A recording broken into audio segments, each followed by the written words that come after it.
Welcome back, ladies and gentlemen. This is the Nationalist Show with Kennedy Abomo. Today, we are going to analyze the speech, or rather, a president elect's interview with CNN today. A lot of things came out which I feel are very important for us to point out for you and to simplify them for you for ease of understanding. Our topic for today, based on what that interview or how it panned out, is why Ruto must now not seek validation from President Uhuru Kenyatta. He's been elected as president. He'll be the fifth president of the Republic of Kenya. There is no need for him to proceed and seek validation. We are also going to look at why he's really seeking that kind of validation from President Uhuru Kenyatta, and of course, I think to an extent, Right Honorable Raila Amolo Odinga. Before we proceed with our analysis, I do urge you to subscribe and click that notification bell so that you're notified whenever we post these videos. Why do I think this analysis or this topic is important at this stage in point? I think it is important because if you've watched politics or been following politics since the fallout between President Kenyatta and President-elect Ruto, there has been an attempt to create two factions in this country, the dynasty versus the hustlers.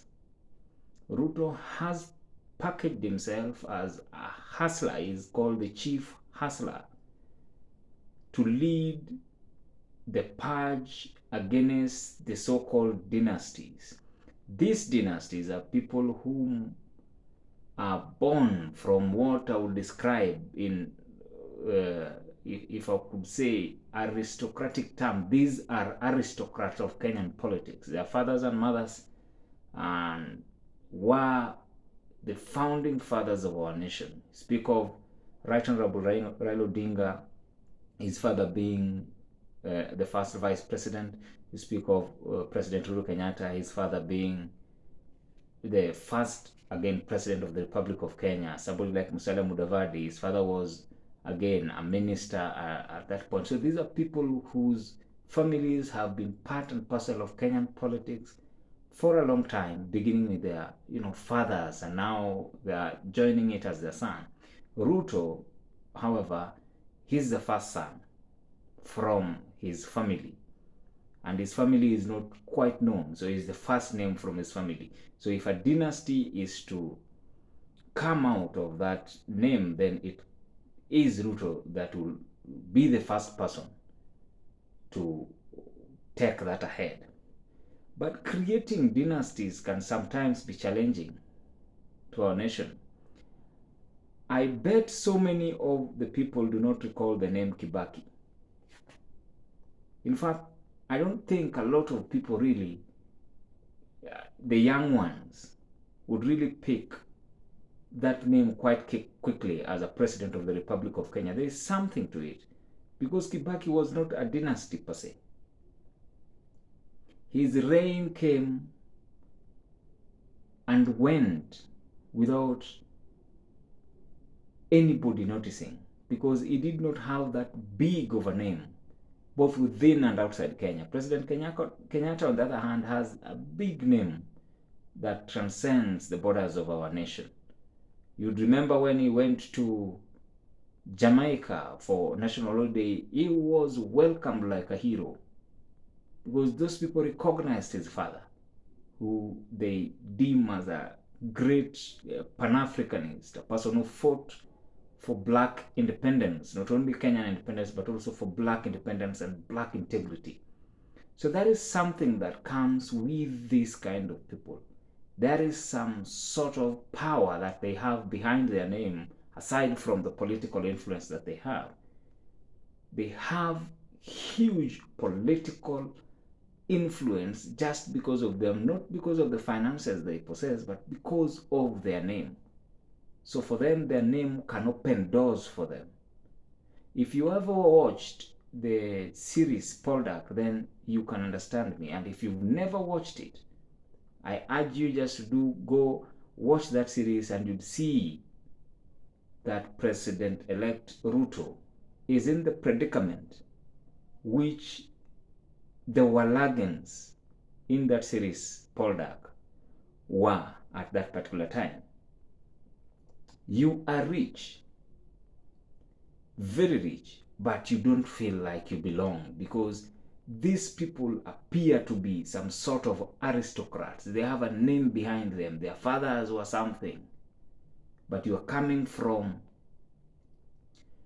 a family that is unknown, and then you've rose through the ranks now to become the president. Yet, I feel that DP Ruto is not satisfied. He is still seeking the validation of President Uhuru Kenyatta.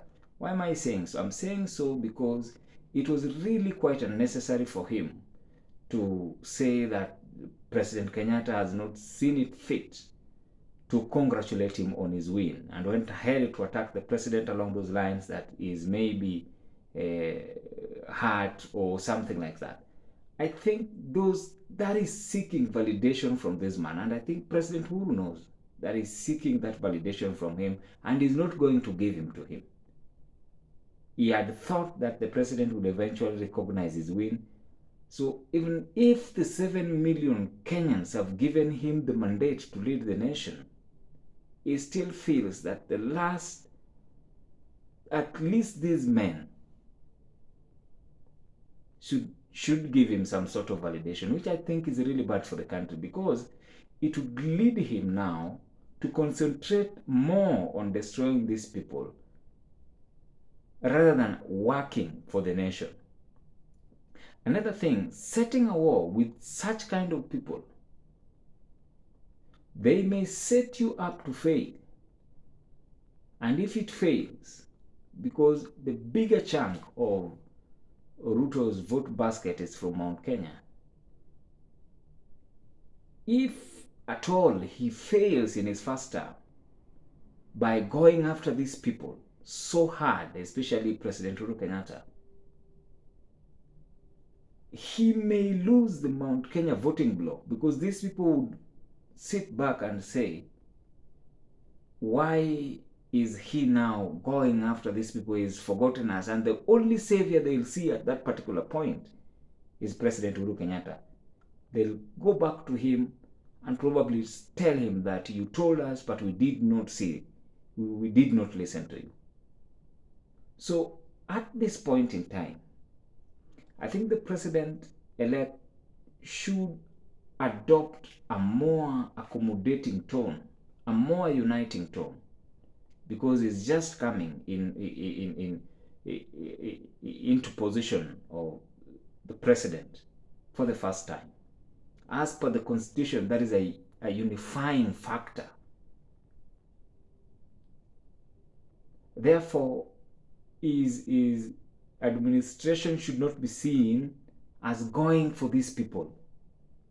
As much as that may excite the people, it may be his Achilles heel, that you may end up losing sight of what is necessary for the nation as you pursue some sort of personal glory against these people. Worse still, dynasties fight back, because dynasties are generally religiously jealous. So when power has been taken from them, they will definitely fight back. And if they fight back, they'll fight back so hard, because they have the money and they have the influence. So the last thing you would want to do as new president is to avoid anything that is going to destabilize your first reign. You'd want to start at a good position, a more peaceful position rather than a turbulent one. You don't want to take office and your first charge is to go after these people. So if you must go after these people, You have to do it strategically, not and progressively. I'm saying strategically and progressively, so that it doesn't come out so clearly that you're doing it, but mdogo mdogo, so that in the long run, the impact of that small, hitting of these people, you just until they are completely destroyed. Which is a really big task. If you ask me, it's something that cannot take 10 years. That means even after a second term, these families will still be very strong and will still play very vital role in our politics. It is a plan that, if well implemented, would lock out any further influence of President Uhuru Kenyatta and his family from Mount Kenya region. But whether that is a possibility is another thing, because the failure of President Ruto would be a vindication of President Kenyatta. So if that happens, that Ruto fails, then that would eventually vindicate President Kenyatta, and the people of Mount Kenya will now forever feel like they did not follow the words of their leader, and probably in future would not be so keen on avoiding or disregarding the words of any Kenyatta. One thing you must also realize, that sometimes people can be human. It is just human nature that I can abuse my brother, but if somebody else does it, I would feel so bad about it. So in politics, it is also like that. If you come so hard on President Uhuru Kenyatta and taunt him so much, then his people, because may just start to regroup. They would not want to have him so embarrassed, and to also have him appear defeated in this whole thing. And that is why it is very important for President-elect Ruto to not to seek a lot of validation from President Kenyatta. He should just concentrate on the work ahead. It was a failure on the part of President Kenyatta not to congratulate him. But for him again to seek that validation over and over again shows a man who is not really contented with what he wants. It shows that the validation or that congratulatory message from President Kenyatta is really the thing he wants the most at this particular stage in time. So, in my view, as I conclude, the president-elect must concentrate on the task ahead.